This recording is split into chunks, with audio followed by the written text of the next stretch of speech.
In modern life, we believe that everything relies on us, that we are the center of the universe. The belief that the result of my outcomes are solely placed on my shoulders. There is no grander meaning for suffering, so why suffer at all? Suffering is just suffering, it's useless. We should avoid it as much as possible. I have to take every advantage I can get. I have to try and mathematically calculate my best odds, taking every inch of an advantage I can get, because if I fail, that would mean I'm not enough. Sounds familiar?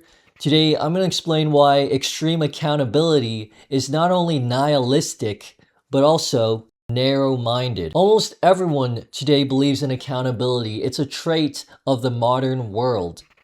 Great philosophers believed in accountability like Carl Jung and Nietzsche. But is there such thing as taking it too far? This is the opposite of determinism and fate, or that the path ahead is already paved and we're just going through the motions. The perfect example is a film reel.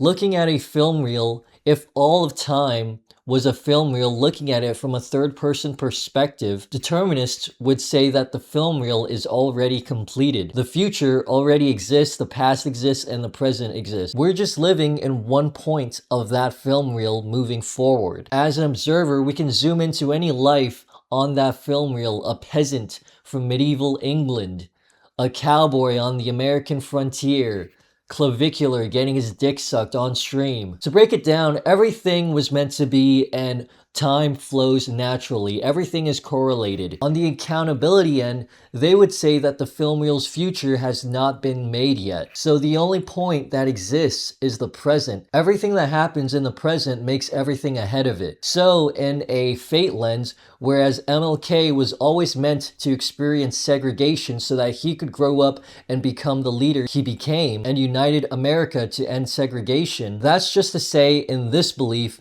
the past, present, and future are all closely intertwined. It's a rigid structure. You remove one building block from it and the whole thing doesn't work. The way everything is was always how it was meant to be. On the accountability side, they would argue that everything is random.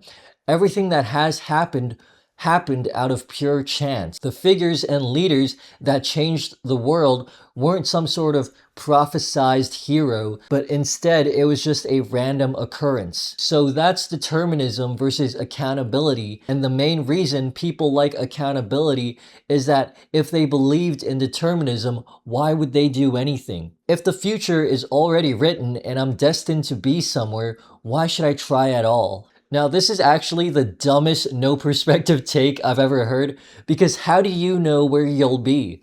The future is unknowable. Sure, it's written, but you're not looking at the time reel from a third-person lens. You're looking at it from a first-person lens. You can't zoom out and see all of time. You might not be able to see the future, but you can see yourself right now smoking weed on your mom's couch. Where do you think that leads? So the real question is, do the past, present, and future all exist at the same time?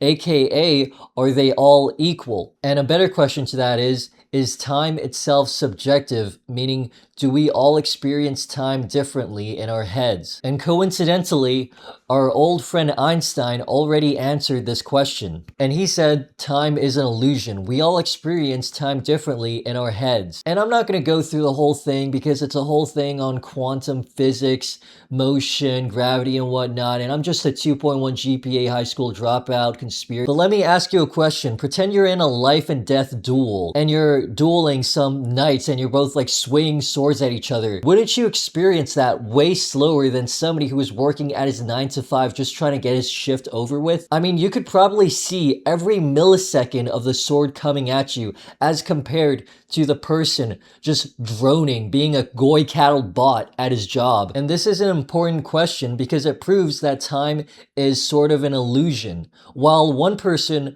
would not notice 1 minute of their life pass by, Another person could be experiencing every second of it. That's just to say consciousness and time are closely linked. Then if time is tied to our consciousness, how egotistical and narrow-minded would it be to say that the only time that exists is my time, the time that I am experiencing? And if we're all saying that, wouldn't that be contradictory because we're all experiencing different time in our heads? What I'm trying to say is that viewing it from the accountability side, that it's all on you, is very narrow-minded and doesn't take into account the big picture. It places the emphasis on exerting your conscious will as much as possible, that you are the center of the universe, that only your first-person lens matters instead of seeing it holistically. You see all these hustlers and grinders and businessmen who maximize every single aspect of their business. You see these influencers who try and farm you for engagement even at the cost of the product or art itself. And that's what social media incentivizes creators to do, whether they know it or not. It places engagement over everything else. Now let's move on to Carl Jung's framework of synchronicity, because I believe that synchronicity as a concept works better in the framework of fate than it does in Carl Jung's framework. So synchronicity is an alignment of your consciousness and the physical world. Two things that happen coincidentally that have nothing to do with each other, but you give it meaning. I'll give you an example. You're burying your white dog in your backyard or something, or some bullshit like that. And once you finish burying him, you see a white dove fly into the sky. Burying the white dog and the dove flying into the sky are two completely random and uncorrelated events, but you give it meaning through your consciousness. It's like a little inside joke that only you get. It's the synchronization of your consciousness and the physical world, of what you're thinking and what happened. And like I talked about before, Carl Jung wasn't really like a fate or God type of guy. He was more on the accountability side. He believed that fate and God, all of that's cope, and we reach enlightenment through extreme accountability.